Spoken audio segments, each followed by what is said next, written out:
Hi everybody, I'm Belle Holder, the host of UNCTAD Conversations in Barbados. Today, we're at the Lord Erskine Sandiford Center where UNCTAD 15 is taking place. And with this year's conference, there are a lot of firsts. The first time for a small island developing state and the first time for a country in the Caribbean to host UNCTAD. Prime Minister Mia Amor Motley is serving as Barbados' first female Prime Minister, and also a first for another female. The incoming Secretary General of UNCTAD is Rebeca Grynspan of Costa Rica. She is an economist and she's a politician. Our UNCTAD conversation with her is straight ahead.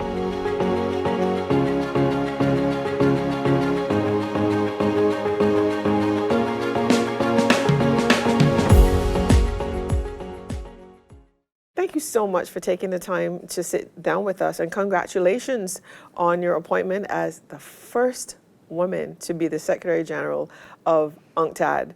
So it leads me straight into my first question, which is, when you're the first, what kind of pressure does that put on you to set precedent in the role?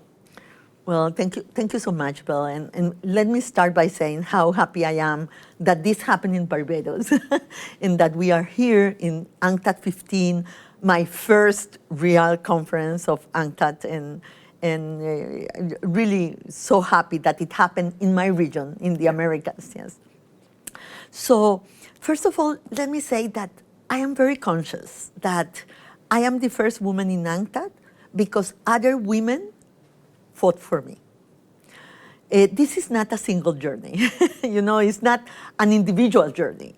It's something that happens collectively. And many people and many women fought for my rights before, for voting, for education, for equal participation in politics.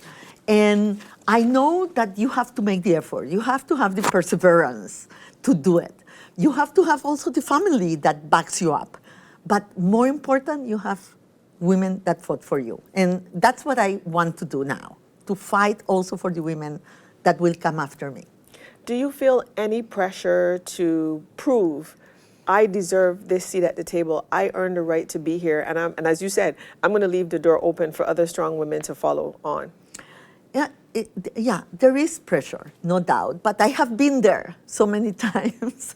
I was the vice president of Costa Rica. I was also the first woman in the Ibero-American Secretariat. I was the first woman that was associate administrator of UNDP. So it's not that I doubt myself of my right of being at the table. That's not the issue. I think that the issue is the others to recognize that. And what is it that has to happen for equality really to be at all levels and happen, or even in a conversation, So many times we feel that we are at the table, we say something, a man says the same thing, and the man is cited and we are not. So now I make a point of citing the women that are with me in the table and making a point, and making it visible. Maybe that is the fight. The fight is not if we feel that we deserve it. We deserve it. Yeah. And, it would have been so wonderful to be able to host an in-person conference. I'm sure that was one of the hurdles that Barbados, of course, had to get over, where we won the bid. But then, of course, we're now facing a health crisis in the form of the COVID pandemic. But we persevered, and we're having a virtual conference. You're coming into UNCTAD exactly that, with a worldwide pandemic, a health crisis. Yeah. Does that make your job harder? What is the first thing on your agenda? Yeah, it makes all of us, the job of all of us harder, because now it's not only to go ahead, it's to preclude, to go backwards so heavily, because this pandemic has impacted the developing world in different ways than the developed world. For example, in Latin America and the Caribbean, we are 9% of the world population, and 30% of the deaths worldwide. So it's a disproportionate impact on us. And in your economy, we have been hearing your Prime Minister, Mia Mottley, bringing this so importantly to the center stage of the global discussion, yes, that the small island developing states have been hit so badly in their tourism, in their livelihoods, not only in their health, but also livelihoods. Not because these countries didn't do what they had to do to face the pandemic. All the CARICOM countries came together to buy vaccines collectively, but the vaccines were not there to be bought because they were bought by others with more muscle to get to the market. So in a way, what we are asking for, and I think that that's the most important thing that is happening also at this conference, is that UNCTAD has to bring the voice of the developing world to the global stage. And we have to find solutions within the multilateral system. Yes, because the market won't bring those solutions automatically to us. We agree that we need the private sector, we need the investment, but we need the public sector investment to be able to counteract the effects of the pandemic, to help people with their livelihoods, to invest in health and education and social protection, and climate resilience, because you are so badly hit by the climate change agenda, yes. I'm glad you mentioned Prime Minister Mia Mottley, and who we know is a force. And recently, when she appeared at the UN General Assembly, she implored everyone in the room to step up and make a difference for those who are most vulnerable, which leads us right into the theme for UNCTAD 15, which is from inequality and vulnerability to prosperity for all. And I think that means so much more now than it ever has. What does it mean to you as the incoming Secretary General, from inequality and vulnerability to prosperity for all? Well, I think that the world right now faces like two big obstacles to overcome this crisis with inclusiveness and sustainability. First, the inequalities. The inequalities between countries and within countries that are affecting people in different ways, and that is making this recovery divergent. You know, on the one hand, you have the developed world with very strong instruments to recover, that I'm glad that they are using it. But the problem is that the developing world doesn't have those instruments also to recover in the same way. And the second thing is the financial resources that are not coming to the developing world in the quantities that we need to attend our needs, and the impact of the triple crisis, yes, climate change, the pandemic, and the socioeconomic impact that the pandemic has had on us. The second thing may be important is how do we make the economic system work for all? How do we make trade work for all? We all need trade. I come from a small country too, Costa Rica.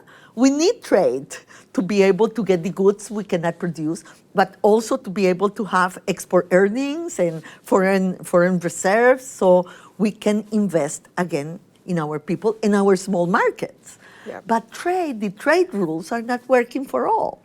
We have seen in the pandemic the spiking of non-trade tariffs, obstacles to trade, export restrictions of medicines, of vaccines, of inputs to be able to produce the goods. So these unilateral obstacles to trade and trade barriers hit very deeply the prospects of development of the developing world, especially the small and medium-sized countries. Okay, so we're going to take a commercial break, and when we come back, I want to talk more about your economic background and looking at what the economy possibly will look like post-COVID. We'll be right back with more on UNCTAD Conversations.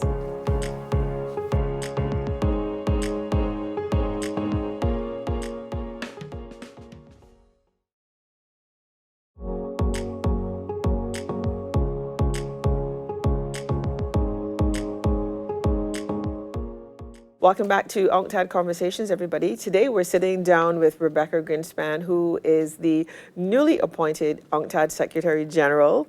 And you have an economist background. I know that means the wheels are already churning, and you're already thinking about how can we boost the economies in these small island developing states? What will it look like post-COVID? Well, I think that there is reconfiguration going on. The digital economy, no doubt, will impact all our countries, and the new technologies will impact all our countries. So, for example, we were talking in terms of Barbados, where Barbados has such good human capital because it has invested in education and in health for its people. So probably a lot of the future for Barbados will come from the areas of the creative industries and the talent economy, let's put it that way. So the orange economy. Yeah, what we call the orange economy. You know, well, when I studied, there were no colors to the economy. Now we talk about blue, the green economy, the blue orange, economy, the orange economy, and the purple economy. That's so important for us women, yes. So, yes, the orange economy, I think that is a great opportunity. Also, all what has to do with intellectual work, yes, because you have the raw material, and you have this wonderful youth that are thriving to be able to do their own startups and their own ideas for solutions for development. Yes, I think that we have to open that space for our countries to be able to enter the new economy of the 21st century. I think that that's one thing. The second thing is that we have to face the old challenges. Yes, connectivity, not only in terms of internet, but in terms of transport and maritime. We have seen the prices of trade transport spiking and hitting very hardly the developing world. So we have to think about trade and logistics, yes, for the future, because that will be important for the value, the new value supply chains in the world. I want, when people see this and they hear you, I want the ordinary citizen to understand what you do. Mm-hmm. So if there's a gentleman walking down the street, mm-hmm. who we'll refer to as John Q. Public, mm-hmm. and he says, Ms. Grynspan, what do you do? Because he or she, they want to understand, mm-hmm. how does what you do impact on my daily life? Yes. What difference does it make to me? Yeah. What do you say? Okay, I will say, first of all, I will try to bring your voice to the global stage, because you cannot do that individually. And if we are not there, the decisions that are taken will be worse and not better for us. And so, and trade impacts your life every day, in the goods you buy, in the goods that are produced, in your job. So we try to make that trade that impacts your life more just and more fair for all the citizens of the world. Which leads us into this question. Recently, just this week, you signed off on the electronic single window system, which I think, and when Barbadians hear the word ASICUDA, I think most of us know what that means now for anybody who tries to do any level of business where they have to deal with the port, where they want to import goods and retail them on the island. Tell us more about the electronic single window system and how that can impact on individuals who are trying to do business. Yes, we signed this new agreement with Minister Simons precisely yesterday to invest in the single window. And let me give you one example. You have 28 departments of agencies or bodies of the government that intervene in trade. And so imagine a small business or an entrepreneur dealing with 28 different processes to be able to import or to export. What we will do is to bring all of them together to one window. So you will have to go to one place, not to 28. And so I will make your life easier, and I will make a trade more transparent, and I will make the government have more revenue because they will be able to coordinate much better all what is involved in trading, imports and exports. So, And you know what that entrepreneur will ask you next? They will say, does this single window help to reduce some of the costs yes, and some of the taxes that I'm faced with when I try to import goods for retail? the transaction cost will be reduced dramatically. Let me give you one example. Asikuda, that is the platform that we use in Barbados, that was made available by UNCTAD and the joint effort with the country. Now, 60% of the goods that enter the country, after taxes and duties are paid, 60% are discharged in 24 hours. Before, there were days and sometimes weeks. That's what we expect to happen this here too. Transaction cost will be reduced. Not taxes, that's not my, I am not in the Parliament of Barbados, but what will be reduced is the time that you lose and the transaction cost that you have to go into to be able to run your business. Yeah. What new collaborations and relationships can we expect, even between our two countries, Costa Rica and Barbados, perhaps? Have you thought about what linkages we can create?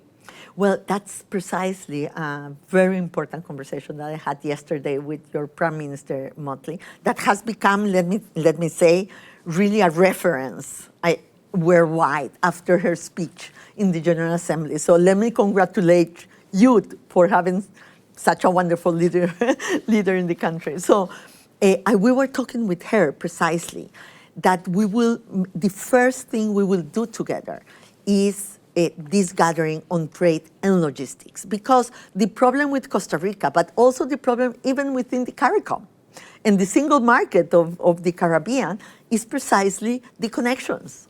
It takes more time to go to one of our countries neighboring than to go to London. Yes, so we need to change that. And I am sure that a lot of investment opportunities and trading opportunities will come up if we really improve the trade logistics, the ports, and the transport within our countries. Okay, so when we come back after this next commercial break, I want to talk about the possible outcomes of UNCTAD 15. We'll be right back.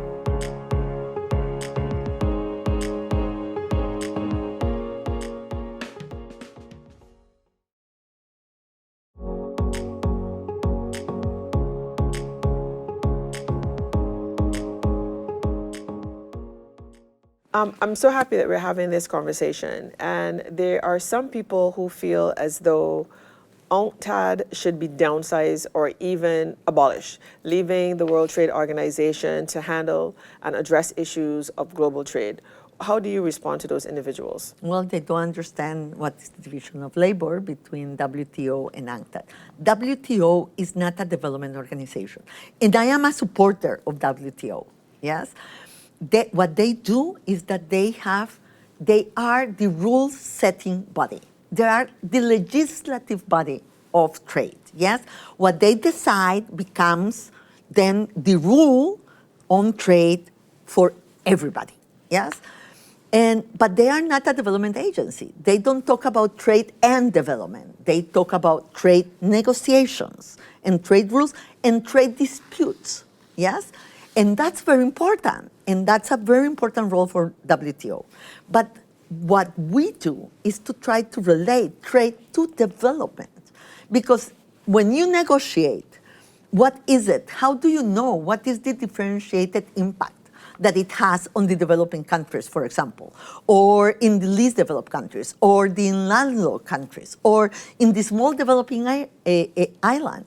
If we don't think about development in a more integrated way, we will take the wrong decisions. And that's our job. Our job is to inform to make the research, the analysis, the capacity building in the countries. So the negotiations will be better and will respond to the needs of development. Because we don't want trade because trade is good in itself. We want trade that will allow us to develop further, to have a development that is resilient, that is inclusive, and that is sustainable.